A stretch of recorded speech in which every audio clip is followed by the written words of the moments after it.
Oui, Seigneur, ce matin encore, nous sommes assemblés pour te louer, pour te rendre gloire, Seigneur, pour nous mettre au service, comme notre frère Roger nous l'a prêché la semaine passée, et comme il va encore nous en parler aujourd'hui. Servir, Seigneur, c'est faire usage des dons que tu nous donnes, et nous avons vraiment à cœur de pouvoir nous mettre au travail, Seigneur, nous mettre au travail avec les outils, avec les dons que tu nous donnes. Alors Seigneur, comme je le prie bien souvent, donne-nous de pouvoir le faire, donne-nous d'être en présence d'autres personnes qui ont besoin de nous. Aussi Seigneur, de nous mettre en présence d'autres personnes qui pourront nous édifier dans notre service. Seigneur, veille sur tous les membres aussi de l'Église qui ne peuvent se joindre à nous parce qu'ils sont malades, opérés, Seigneur, dans la souffrance, sur leurs conjoints qui restent auprès d'eux. Apporte-leur réconfort, sagesse et joie, Seigneur. Amen. Voilà, nous voudrons ce matin continuer à partager quelques réflexions. Nous avions commencé la semaine passée avec ce thème « J'ai prié pour pouvoir recevoir du Seigneur, donc un esprit de service ». Et nous avons un peu défini avec la parole de Dieu ce qu'est un esprit de service. Aujourd'hui, je voudrais qu'on s'intéresse aux chrétiens qui pensent qu'ils ne sont pas de taille pour servir le Seigneur. Vous savez, souvent, on dit « oui, je voudrais bien, mais je suis pas capable, je suis trop faible, je suis trop ceci ou cela ».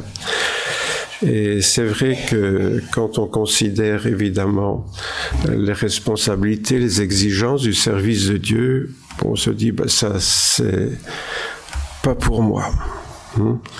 Et c'est souvent la réaction de beaucoup de chrétiennes et de chrétiens qui voudraient sincèrement servir le Seigneur, mais qui ne se sentent pas capables, qui disent non, ça c'est pas pour moi. Alors pourquoi est-ce qu'ils réagissent comme ça ? Certains trouvent qu'ils sont trop jeunes. Alors quand on est jeune, on veut profiter de la vie, on se dit oui, servir Dieu c'est bien, mais enfin il faudra le temps que je mûrisse un peu, que je me forme, et on est trop jeune. Certains c'est le contraire, ils trouvent qu'ils sont trop vieux. Mais on est trop vieux pour ce qu'on veut bien. Voilà, servir Dieu, on est trop vieux. Par contre, pour prendre son pied avec l'une ou l'autre chose, généralement, alors non, on n'est pas trop vieux. Il y en a qui sont trop occupés, surtout le dimanche ou le soir, venir à une réunion le soir avec les frères et sœurs. Non, moi j'ai trop d'occupations le soir. Les pasteurs, ils ne se rendent pas compte que nous, on travaille. Voilà. Ou alors trop fatigué. On a beau prendre un petit café pour se remettre en route. Mais enfin, quand on se lève à 11 heures, même avec un café, c'est difficile d'être là avant 12 heures, quoi, quand le culte est fini. Alors trop fatigué. Ouais. Ou trop malade. Vous savez, les enfants, ils ont toujours des coliques quand il y a une interrogation ou un examen. Vous avez remarqué, vous qui avez des enfants, quand c'est le jour des examens, les enfants, ils se lèvent avec mal au ventre. Il y a des chrétiens, c'est comme ça. Quand il s'agit de servir Dieu, ils ont des coliques. Ou alors, il y en a qui sont trop dépressifs. Ils sont tellement occupés à broyer du noir dans leur coin que... non, ils ne se rendent pas compte. Je n'ai pas le courage. Il y a des gens, ils ont de la chance, ils sont toujours en forme. Moi, je ne suis pas comme ça. Alors, je ne suis pas capable de servir le Seigneur. Ou alors, je suis trop timide. Vous savez, moi, parler de Dieu ou faire des choses comme ça... Moi, je dis, pour vivre heureux, vivons cachés. Voilà. Ou trop découragé. Il arrive qu'on en a marre, on a ras-le-bol. Alors si en plus il faut encore songer à servir Dieu, comme je disais, il faut avoir rien d'autre à faire finalement. Quand on est occupé toute la semaine, qu'on a du boulot, oui, en plus ça, le Seigneur comprendra bien. Il comprend bien que je suis fatigué. Ou certains disent, moi, j'ai pas assez d'instruction. J'ai jamais eu la chance vraiment de m'instruire. La Bible, oui, je lis bien un peu comme ça, mais je comprends rien. Il faut avoir fait des études, alors non, moi je peux pas servir Dieu, c'est pas possible. Il faut laisser ça aux autres. Ou alors il y en a qui sont complètement décrochage. Ils sont plus du tout aptes à faire quoi que ce soit. Ils ont décroché et il n'y a plus rien qui va. Le Seigneur comprendra. Hein. Bon, moi je prie, il n'y a rien qui se passe, je lis ma Bible, je comprends rien, je vais à l'église, je m'endors. Non, c'est pas pour moi tout ça. Il y en a d'autres, ils voudraient bien, mais ils sont trop jeunes dans la foi. Vous voyez, là je viens de me convertir, je viens de prendre le baptême, servir Dieu, vous savez, ça sera peut-être dans quelques années, voire dans quelques dizaines d'années, quand j'aurai pris un peu de maturité spirituelle. Ou d'autres, c'est un peu la même chose, mais un peu différent, trop novices dans la Bible. Comment voulez-vous que je parle de Dieu, de la Bible? Je connais presque rien de la Bible, à part 2-3 versets. Moi, je ne saurais pas aller témoigner, dire des versets par cœur, comme ça. Non, c'est pas pour moi. Il y en a d'autres, ils sont trop déçus de l'Église. Oui, je croyais que servir Dieu, servir l'Église, c'était bien, mais quand je vois comment sont les gens, ils sont pas mieux que les non-chrétiens. Hein. Il y en a, ils sont même pires. Hein. Non, moi, l'Église, il ne faut plus m'en parler. D'ailleurs, je lis ma Bible chez moi et je prie chez moi. Voilà.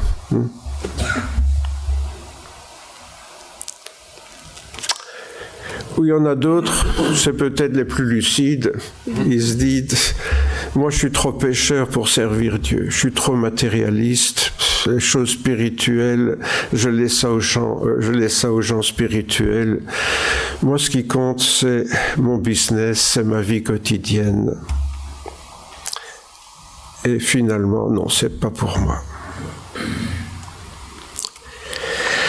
Alors voilà, peut-être que vous vous êtes reconnu. Non? Vous êtes peut-être reconnu dans l'un ou l'autre de ces personnages. Oui. Vous savez, trop vieux, il y en a dans la Bible qui auraient pu dire « moi je suis trop vieux ». Josué convoqua tout Israël, ses anciens, ses chefs, ses juges, ses officiers.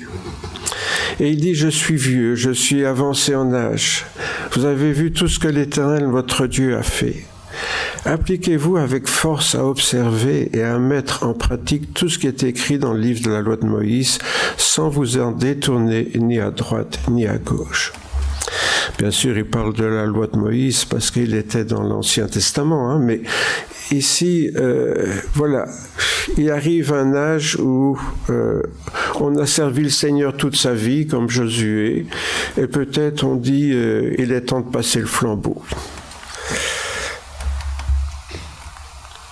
Pourtant, Moïse, lui, il avait démarré très tard, hein. En fait, j'ai l'âge de Moïse pour commencer, hein, voilà. À 80 ans, c'est le bon âge pour commencer à servir Dieu. Je ne sais pas si le Seigneur me donnera encore 40 ans à vivre, ça c'est une autre affaire. Hein. Mais toujours est-il que le pauvre Moïse, Dieu l'appelle à 80 ans, et quand Dieu l'appelle, tout ce qu'il trouve à dire, mais trouve quelqu'un d'autre, parce que moi je bégaye. Alors, quand il faut enseigner les autres et parler au peuple, quand on bégaye, c'est pas facile. Et vous savez, Dieu a trouvé la parade, il a dit, bon, ben, je vais t'envoyer ton frère Aaron, tu lui diras tout ce que je te dis et lui il parlera pour toi. Vous savez, quand on trouve des excuses avec Dieu, lui il a toujours la parade. Donc, toutes les excuses qu'on a vues là il y a un instant, hein, il faut se dire, vous êtes peut-être sincère, mais ça ne suffit pas. Si Dieu vous appelle, il y aura une parade.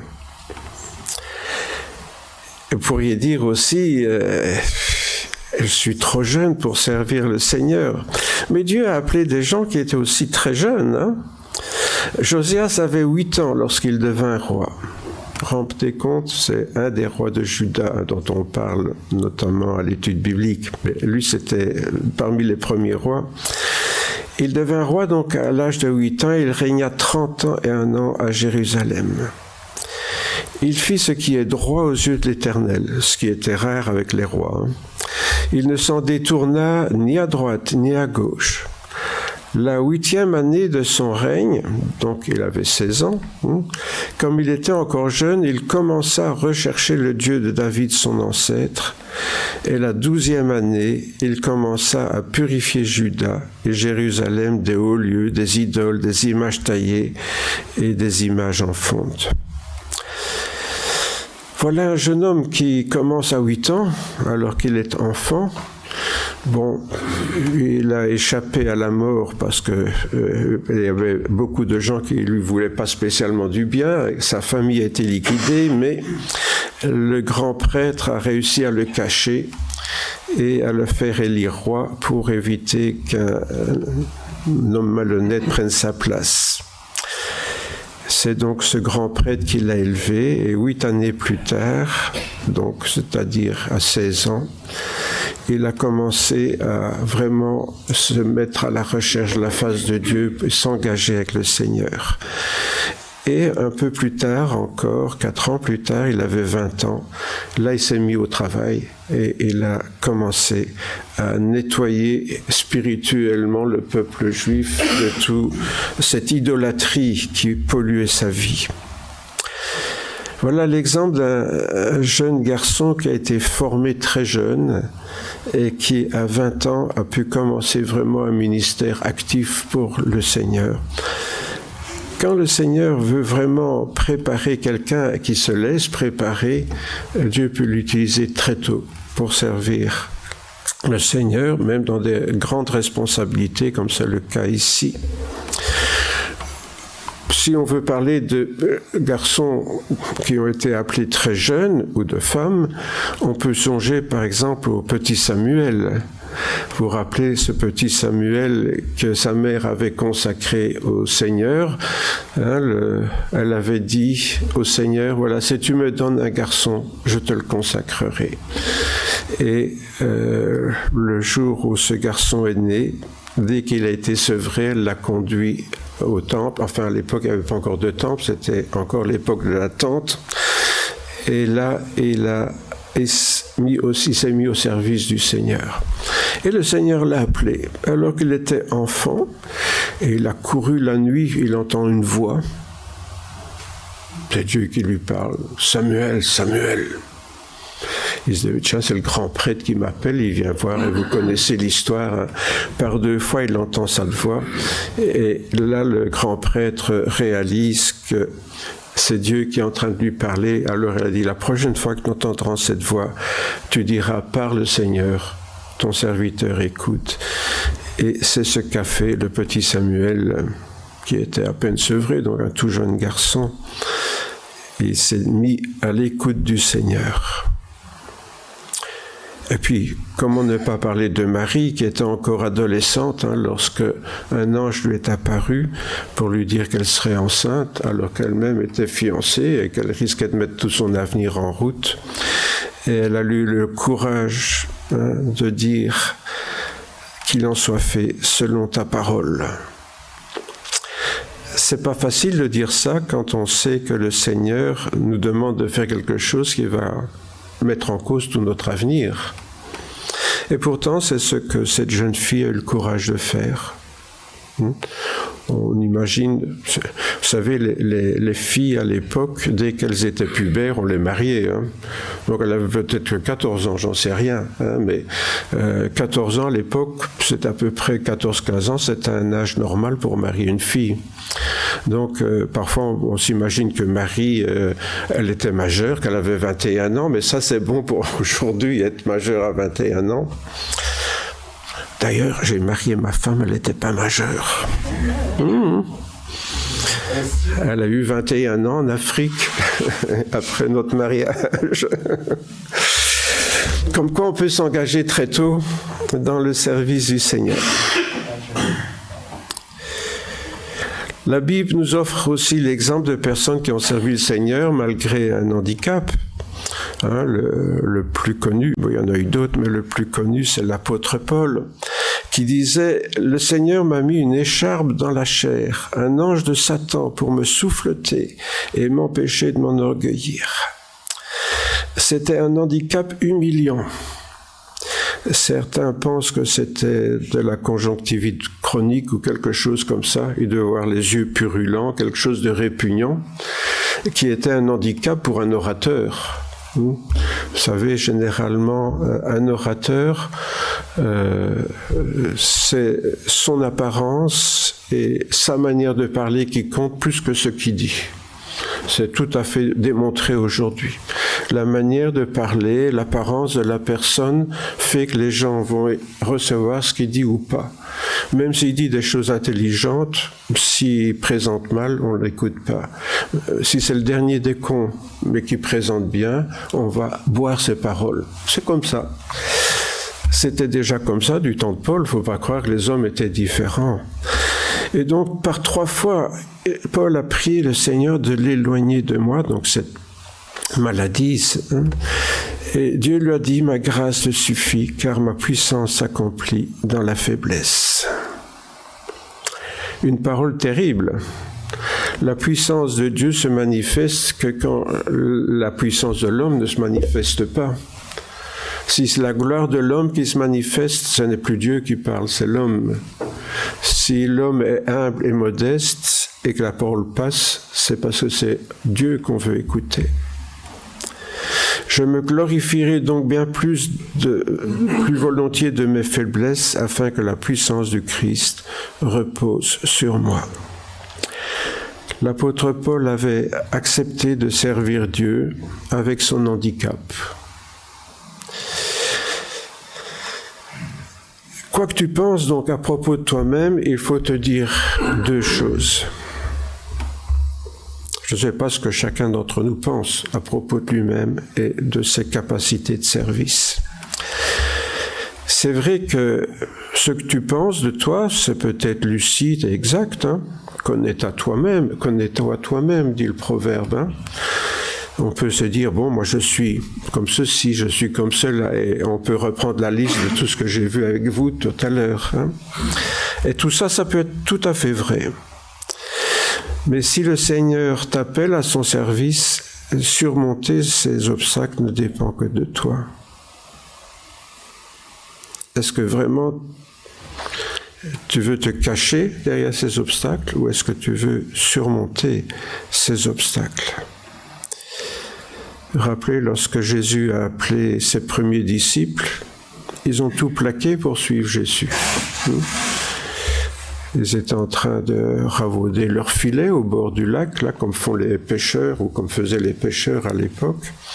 Jésus leur dit « Suis-moi ». Et on voit Jacques et Pierre qui abandonnent les filets de leur père. Il ne devait pas être content, le papa. Et qui se met à suivre ce gourou qui les appelle Jésus. En fait, le service du Seigneur et de l'Église, bien sûr. Quand on parle du service de Dieu, c'est du service de son Église, puisque lui, il est la tête, nous sommes le corps. Et bien sûr, Jésus est au ciel, et nous ne sommes pas encore au ciel, donc nous ne pouvons pas le servir directement là-haut, mais nous pouvons le servir ici-bas, à travers son Église. Autrement dit, il y a 2 éléments importants qui sont à prendre en compte. Tout d'abord, c'est l'amour qu'on éprouve pour Jésus et pour le corps dont il est la tête, son Église. Si on veut servir, on en a parlé la semaine passée, il faut aimer. On ne peut pas servir spontanément quelqu'un qu'on n'aime pas. On peut se forcer, bien sûr. Oui, on peut se forcer, mais si on n'aime pas, on ne fait pas du bon travail. J'ai connu dans ma vie beaucoup d'enseignants, puisque j'étais moi-même dans l'enseignement. J'ai connu des enseignants qui n'aimaient pas les enfants. Et croyez-moi, il y en a beaucoup. Ils font ça parce que c'est un métier qui a certains avantages.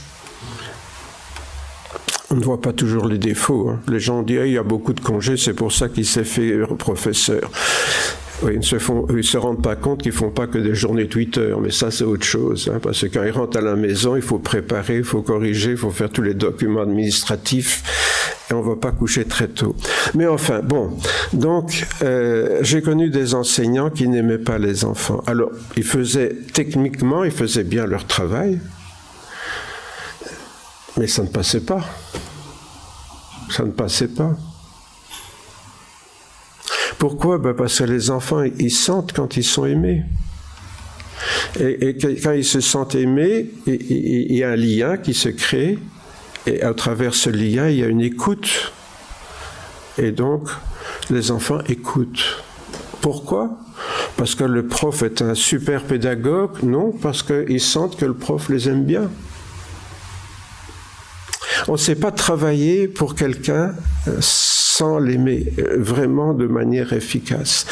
Et c'est pareil, si on veut servir le Seigneur, on peut dire « Ah, moi j'aime Jésus, mon Jésus, je t'aime.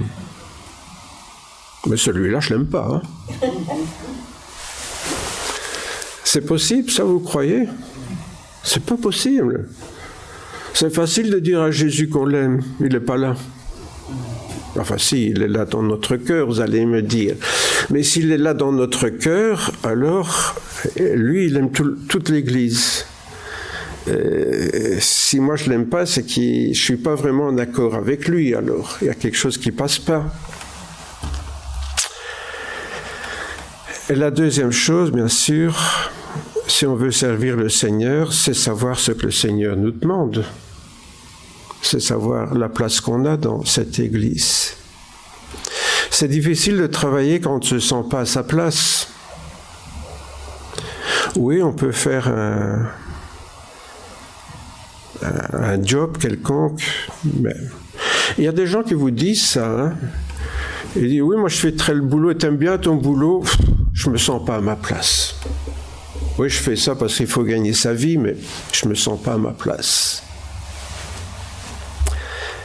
Vous voyez, c'est deux choses, ça, qui créent des frustrations dans le travail. Se mettre au service de gens qu'on n'aime pas et faire un job où on ne se sent pas à sa place. Ouais. Donc, si on veut être épanoui en tant que chrétien, il faut être avec une relation d'amour avec nos frères et sœurs, et il faut se sentir à sa place. On peut tourner le problème dans tous les sens, hein, à gauche, à droite, devant, derrière, en haut, en bas. Enfin, vous pouvez tourner le problème dans tous les sens. Si ces deux conditions-là ne sont pas remplies, on ne pourra pas s'épanouir dans le service du Seigneur. C'est pas possible. Pourquoi ? Parce que c'est le b.a.-ba d'un service épanouissant.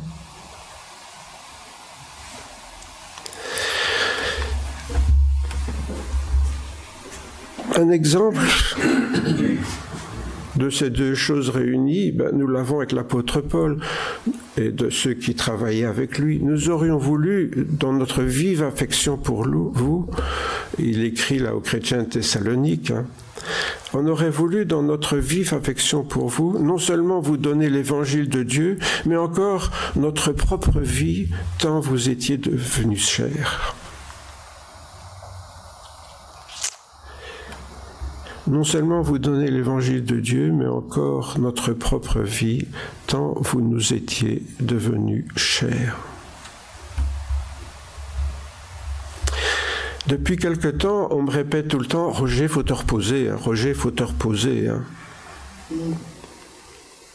Et je dis oui, je veux bien me reposer, mais alors une famille est en deuil, elle enterre son mort, et moi je veux dire, à la dernière minute, ah oui, excusez-moi, mais je suis fatigué. Hein. débrouillez-vous, enfin on ne fera pas de cérémonie, quoi. Vous savez, le mort, il s'en fiche, qu'il y ait une cérémonie ou pas, donc vous tracassez pas, enterrez-le, il n'y a pas besoin de moi.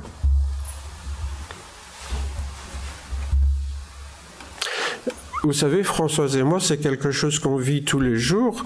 On ne se force pas dans le travail. On fait avec amour ce que le Seigneur nous demande, c'est tout.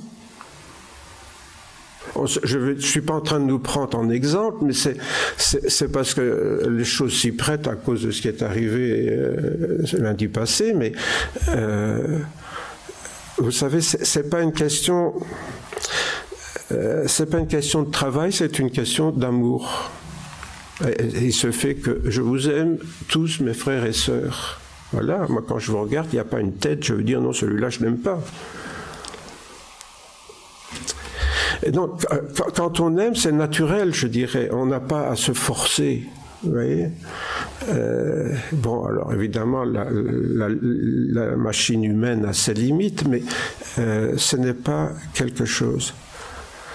Et moi, je peux très bien comprendre Paul quand il dit « Nous aurions voulu, dans notre vive affection pour vous, non seulement vous donner l'évangile de Dieu, mais encore notre propre vie, tant vous nous étiez devenus chers. » Et puis, en ce qui concerne, ça c'est en ce qui concerne l'amour, en ce qui concerne le travail, nous avons plusieurs membres dans notre corps, nous dit Paul, puisque l'Église c'est le corps de Christ. Et tous les membres n'ont pas la même fonction. De la même façon, nous qui sommes plusieurs, nous formons un seul corps en Christ et nous sommes tous membres les uns des autres. Nous sommes tous membres les uns des autres. Ça veut dire quoi? Que chaque membre est au service de la tête? Non, la tête, c'est elle qui commande. Chaque membre est au service des autres. C'est ça que Paul est en train de nous dire. On est membres les uns des autres. C'est-à-dire, si on est là, c'est pour les autres. Nos frères et sœurs dans l'Église, ceux qui font aussi partie du corps de Christ. Alors, on n'est pas obligé de faire des choses extraordinaires. Hein. Bon, imaginez, vous savez, comment... à un moment donné, on se moquait un petit peu de l'armée mexicaine. On disait, il n'y a que des généraux. Hein? Vous avez connu cette expression-là. Non, vous êtes trop jeune, trop vieux, oui, trop jeune, peut-être trop jeune. Oui. Bon, mais enfin, après la Révolution, hein, dans l'armée mexicaine, ils étaient tous généraux, hein, avec des tas de médailles sur leur poitrine. Là, bon. Une église où tout le monde serait pasteur, vous voyez, c'est pas que le pasteur est un général, mais je veux dire, non. Donc, on est tous aussi modestes, soyons ce qu'on puisse être, au service des autres. Et c'est là que vient la bonne excuse. Oui, mais moi, qu'est-ce que je suis dans l'église? Je sais rien du tout. Qu'est-ce que je peux faire? Vous voyez? Et c'est là qu'on sort de notre chapeau l'excuse ad hoc pour dire non, c'est pas pour moi. C'est pas pour moi.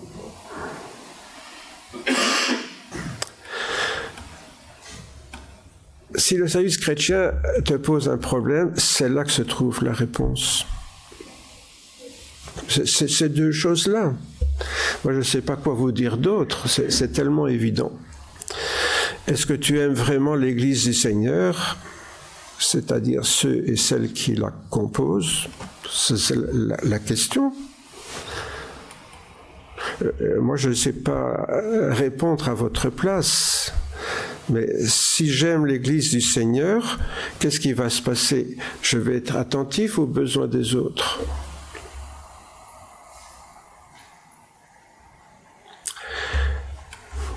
Vous aimez les plantes? Vous en avez à la maison? Parfois, est-ce que vous ne dites pas à votre fils ou à votre fille ou à votre mari, tiens, il serait temps d'arroser les plantes, là, j'ai vu qu'elles étaient un peu sèches. Pourquoi que vous dites ça à votre mari? Je dis ça parce que souvent, c'est la dame qui s'occupe des plantes à la maison. Pourquoi que vous dites ça à votre mari? Parce que vous aimez les plantes.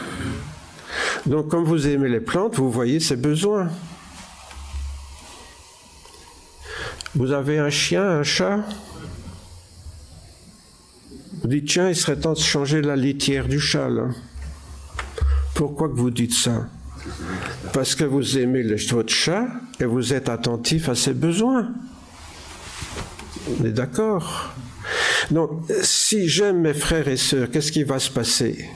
Je vais être attentif à leurs besoins. Vous savez, je ne suis pas en train de vous dire des choses extraordinaires, là. C'est des choses élémentaires. Autrement dit, quand on aime quelqu'un, on est attentif à ses besoins. C'est la première chose. Si vous voyez votre voisine, vous allez lui rendre visite, elle a son bébé là, et vous remarquez que ça sent très mauvais près du bébé. Vous allez lui dire, il faudrait pas changer ton enfant là? Ah ouais? Ah ouais. Vous allez dire, mais cette mère, elle n'aime pas son enfant. Vous n'allez pas dire ça? Quand on aime quelqu'un, on est attentif à ses besoins. Est-ce qu'il faut se forcer pour ça? On ne se force pas. Donc, il ne faut pas dire, je vais faire attention, je voudrais que je fasse attention, que j'apprenne à faire attention aux besoins de mes frères et sœurs. C'est complètement idiot, ça. Excusez-moi, c'est complètement idiot. C'est mettre la charrue avant les bœufs, vous vous rappelez la semaine passée? C'est pas chercher ce que vous devez faire, c'est apprendre à aimer. Si vous n'aimez pas, ça ne viendra pas tout seul. Hein. Par contre, si vous aimez, ça viendra tout seul. Alors, quand les choses viennent tout seul, évidemment, ça baigne. On s'épanouit. Oui. Et la deuxième chose, est-ce que tu es conscient de ce que Jésus te demande, de ta fonction dans l'Église? Ah ouais. Vous voyez, c'est ces deux choses-là qui sont élémentaires. Parce qu'elles vont se compléter. Si je suis attentif aux besoins des autres, ça me mettra peut-être sur la voie de ce que le Seigneur me demande. Parce qu'on ne voit pas la même chose chez tout le monde. Françoise, elle a le don de, je ne sais pas, de voir l'état des gens les voyant. Moi, je ne vois rien. Je suis complètement nul, il ne faut pas m'en vouloir, mes frères et sœurs, mais vous pouvez être près de la mort. Si je vous vois à l'église, je ne le remarquerai pas forcément. Tandis que Françoise, quand quelqu'un n'est pas bien, le voit tout de suite. Donc ça veut dire quoi? Qu'on n'a pas la même perception des besoins des autres, Françoise et moi. Mais on est tous comme ça. Certains d'entre vous vont être sensibles à telle chose. Certains d'entre vous vont être sensibles à autre chose chez les autres. C'est pour ça qu'on a besoin les uns des autres. Parce que moi, je vais me rendre compte de certaines choses. Je vais entendre un frère qui dit quelque chose, je vais dire, mais il débloque complètement, là, c'est pas biblique ce qu'il est en train de dire. Là, je vais démarrer au quart de tour. Là où peut-être personne ne s'en rendra pas compte, on dira, ben oui, c'est vrai, c'est de la Bible ce qu'il dit, ouais, c'est bien. Et pourquoi moi je vais voir tout de suite que c'est pas biblique? Ben, voilà, parce que je suis comme ça. Bon, hein. Par contre, il y a des choses qui crèvent les yeux que je vois pas. Vous voyez? Donc, vous, tous, on est tous différents. Donc, tous, on a une capacité de voir chez les autres ce que les autres ne voient pas. Autrement dit, on est tous capables de s'entraider les uns les autres. Vous voyez? Et c'est ça qui est important. Autrement dit, ces deux choses-là se complètent. Comment est-ce que je vais savoir ce que le Seigneur me demande? Il y a un ange qui va venir, comme pour la Vierge Marie, qui va me dire « Roger, le Seigneur t'appelle à faire ceci, cela. » Non. Mais depuis que je suis tout jeune, je suis interpellé par l'indigence de l'Église évangélique, de la doctrine, de la théologie de l'Église évangélique. Ça me fait mal au ventre depuis que je suis adolescent. Bon. Finalement, j'ai pas eu un ange qui m'a dit tu dois être pasteur. D'ailleurs, j'étais persuadé que je ne serais jamais pasteur. Et puis voilà. Le Seigneur m'a conduit pourquoi et comment? Au travers de l'amour que j'avais pour les autres. Un amour très ciblé. Vous voyez? Parce que, comme je viens de vous dire, je ne suis pas forcément sensible à ce qui crève les yeux chez les autres. Mais il y a certaines choses où je suis ciblé. Et donc, je suis certain que chacune d'entre nous, il y a des choses qu'on voit et que les autres ne voient pas. Alors, si vous voulez savoir ce que le Seigneur attend de vous, quelle est votre place dans l'Église, laissez parler votre cœur. Laissez parler votre cœur, parce que c'est votre cœur qui va montrer ce que le Seigneur attend de vous, comment vous pouvez aider les autres. C'est pas simple, ça. Il n'y a pas besoin de se casser la tête à l'infini.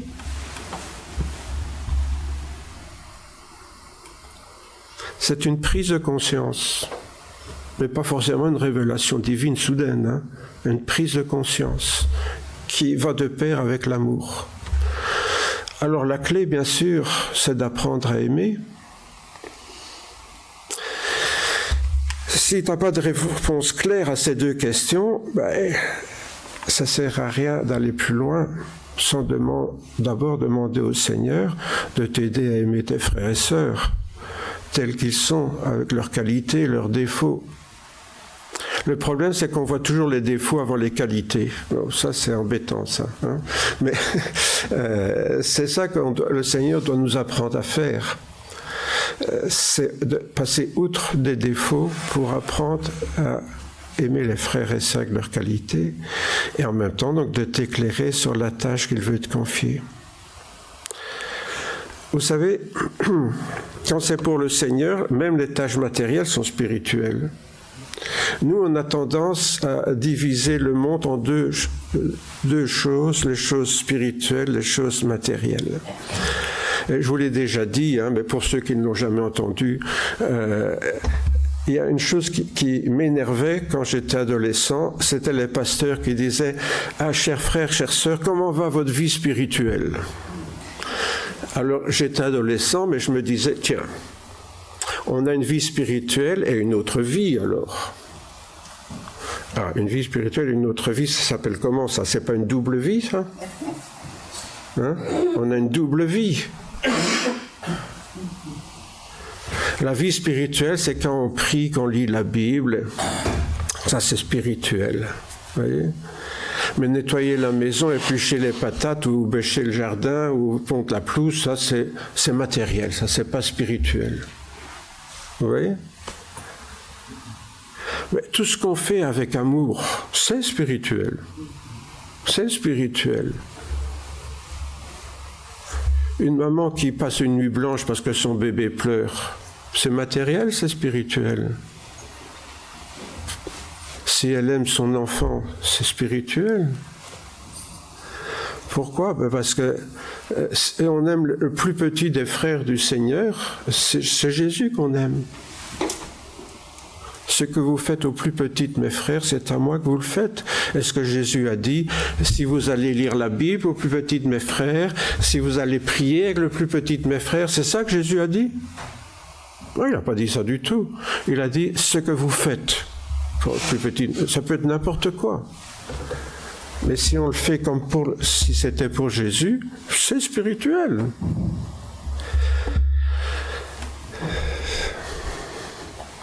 Vous êtes convaincu? Vous avez toujours le choix de vous mettre la tête dans le sable, hein, mais alors, pour dire « Ah, je suis trop jeune, trop âgé, trop occupé, trop fatigué, trop malade, trop dépressif, trop timide, trop découragé, trop peu instruit, trop nouveau dans la foi, trop novice dans la Bible, trop déçu par l'Église, trop en décrochage, trop pécheur pour servir Dieu. »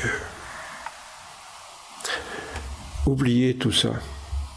Ne vous enterrez pas la tête, mais enterrez les fausses excuses dans le sable. J'avais pensé pour le culte suivant, mais le culte suivant c'est Pâques, donc le culte suivant nous verrons comment servir Dieu. Comment servir Dieu.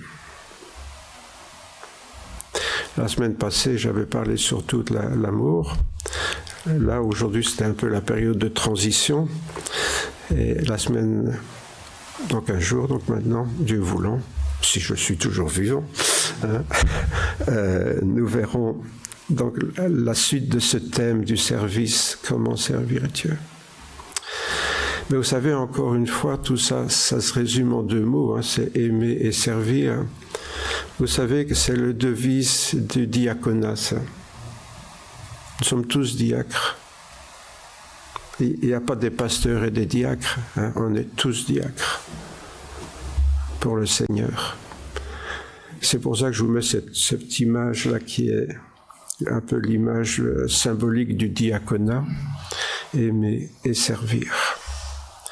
Et bien sûr, tout ça, c'est pour la gloire du Seigneur. Je vous invite à prier quelques instants.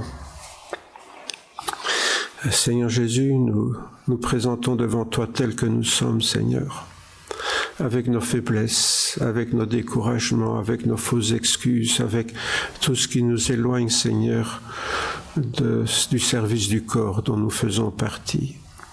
Oui, Seigneur, apprends-nous à aimer ce corps parce que c'est le tien. Apprends-nous à servir ce corps parce que c'est le tien. Apprends-nous, Seigneur, à accepter que nous dépendons tous les uns des autres. J'ai besoin de mes frères, ils ont besoin de moi. Nous avons tous besoin de nos frères et sœurs comme ils ont besoin de moi. Oui, Seigneur, nous sommes tous interdépendants. Et cela, Seigneur, parce que c'est toi qui crée le lien entre nous, toi qui es la tête, toi qui diriges ce corps. Donne-nous de nous laisser conduire par toi. Mets ton amour dans notre cœur et que cet amour, Seigneur, nous ouvre aux besoins que nos frères et sœurs peuvent avoir. Seigneur, donne-nous cet esprit, Seigneur, de service. Donne-nous cet esprit de grâce et d'amour dans le nom de Jésus, notre Seigneur. Amen.